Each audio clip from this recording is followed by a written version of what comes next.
The Lives of the Saints by Father Alban Butler, January 3rd, Saint Genevieve or Geneviève, chief patroness of the city of Paris.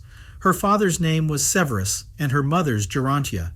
She was born about the year 422 at Nanterre, a small village 4 miles from Paris, near the famous modern stations, or Calvary, adorned with excellent sculptures representing our Lord's Passion on Mount Valérien. When Saint Germanus, Bishop of Auxerre, went with Saint Lupus into Britain to oppose the Pelagian heresy, he lay at Nanterre in his way.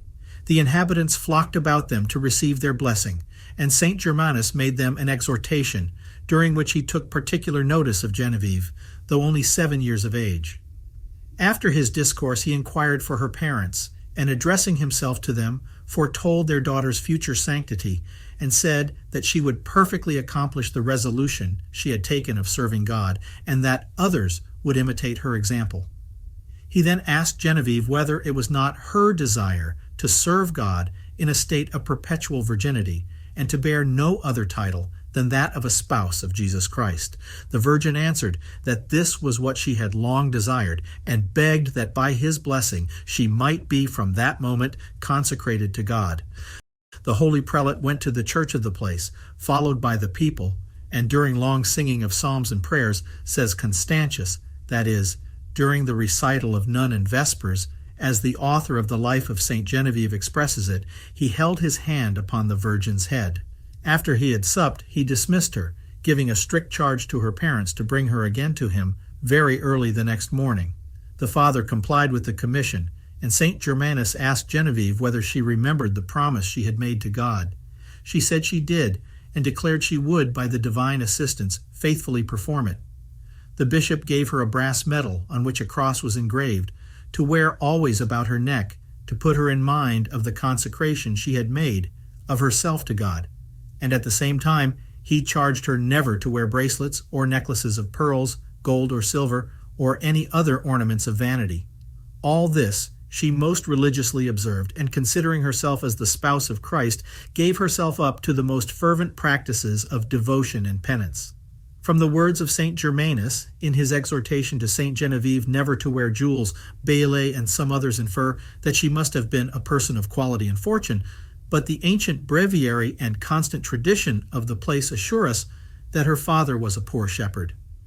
Adrian, Valois, and Balaz observe that her most ancient life ought not to be esteemed of irrefragable authority, and that the words of Saint Germanus are not perhaps related with a scrupulous fidelity. The author of her life tells us that the Holy Virgin, begging one day with great importunity that she might go to the church, her mother struck her on the face, but in punishment lost her sight, which she only recovered 2 months after by washing her eyes twice or thrice with water, which her daughter fetched from the well, and upon which she had made the sign of the cross. Hence the people look upon the well at Nanterre as having been blessed by the saint. About 15 years of age, she was presented to the Bishop of Paris to receive the religious veil at his hands, together with 2 other persons of the same sex.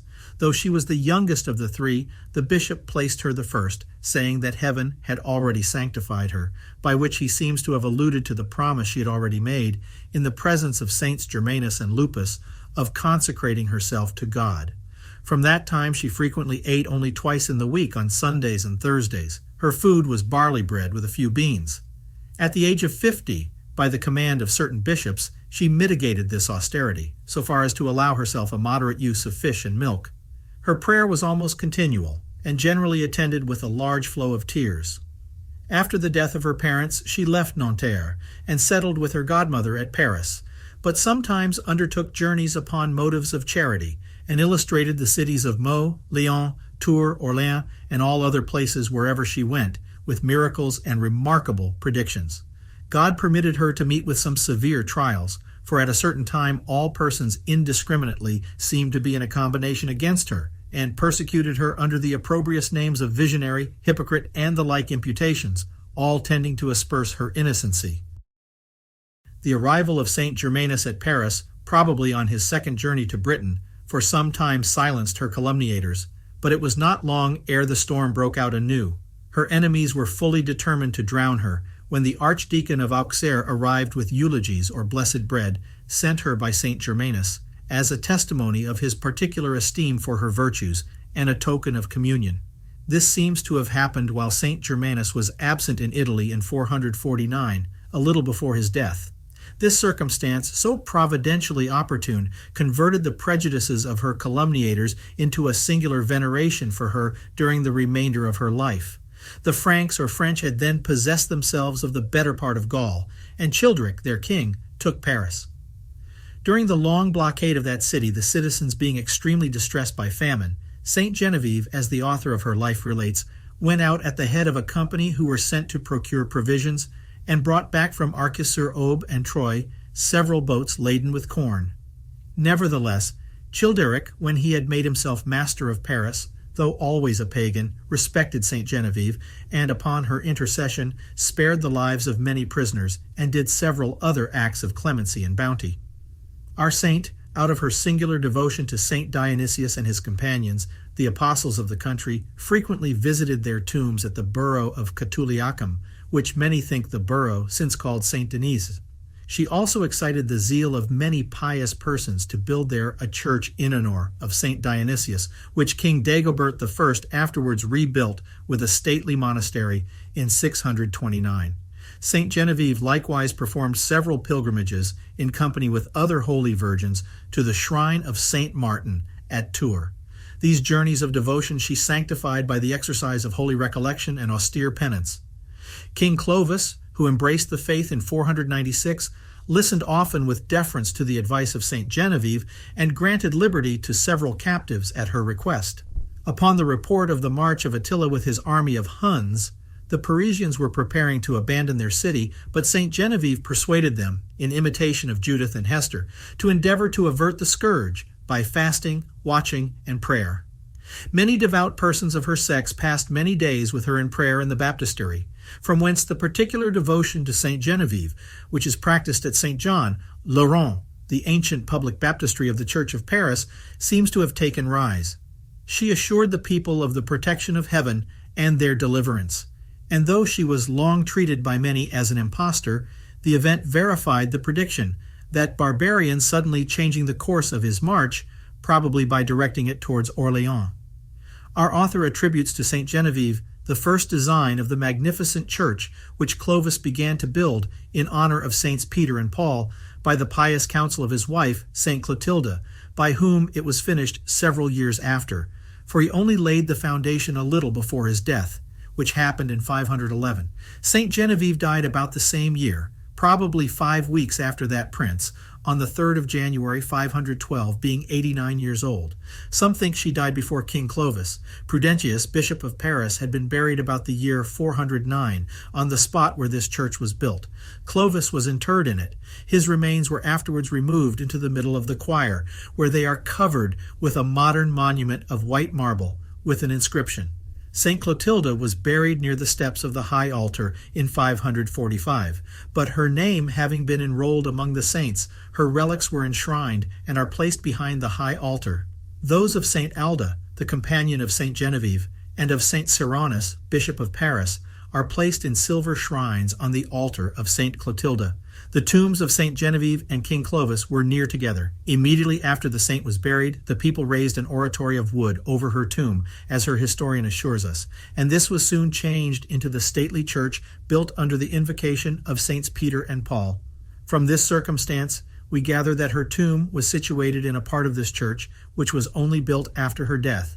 Her tomb, though empty, is still shown in the subterraneous church or vault betwixt those of Prudentius and St. Cyrannus, Bishop of Paris, but her relics were enclosed by St. Eligius in a costly shrine adorned with gold and silver, which he made with his own hands about the year 630, as St. Owen relates in his life. In 815, these relics, for fear of the Normans, were removed to Attis and thence to Dravel, where the abbot of the canons kept a tooth for his own church. In 850, they were carried to Mérici, near Ferte-Milon, and 5 years after brought back to Paris. The author of the original Life of St. Genevieve concludes it by a description of the basilic, which Clovis and St. Clotilda erected, adorned with a triple portico, in which were painted the histories of the patriarchs, prophets, martyrs, and confessors. This church was several times plundered and at length burnt by the Normans. When it was rebuilt, Soon after the year 856, the relics of Saint Genevieve were brought back. The miracles which were performed there from the time of her burial rendered this church famous over all France, so that at length it began to be known only by her name.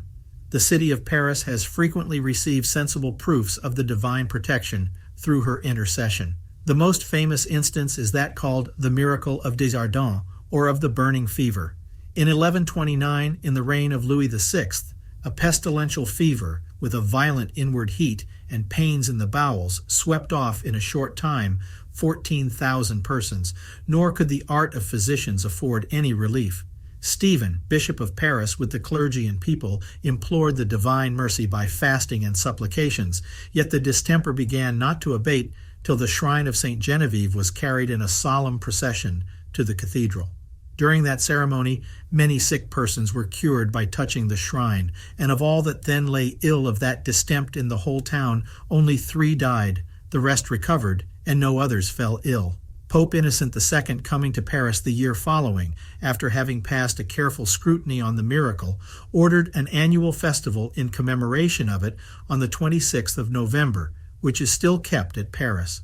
A chapel near the cathedral, called anciently St. Genevieve's the Little, erected near the house in which she died, afterward, from this miracle, though it was wrought not at this chapel, but chiefly at the cathedral, as Leboeuf demonstrates, was called St. Geneviève des Ardents, which was demolished in 1747 to make place for the Foundling Hospital. Both before and since hat time, it is the custom, in extraordinary public calamities, to carry the shrine of St. Genevieve, accompanied with those of St. Marcel, St. Aurea, St. Lucan, Martyr, St. Landry, St. Mary, St. Paxentius, St. Magloire, and others, in a solemn procession to the cathedral, on which occasion the regular canons of St. Genevieve walk barefoot, and at the right hand of the chapter of the cathedral, and the abbot walks on the right hand of the archbishop. The present rich shrine of St. Genevieve was made by the abbot, and the relics enclosed in it in 1242. It is said that 193 marks of silver and 8 of gold were used in making it, and it is almost covered with precious stones, most of which are the presents of several kings and queens. The crown or cluster of diamonds which glitters on the top was given by Queen Mary of Medicis. The shrine is placed behind the choir upon a fine piece of architecture supported by 4 high pillars, 2 of marble and 2 of jaspis.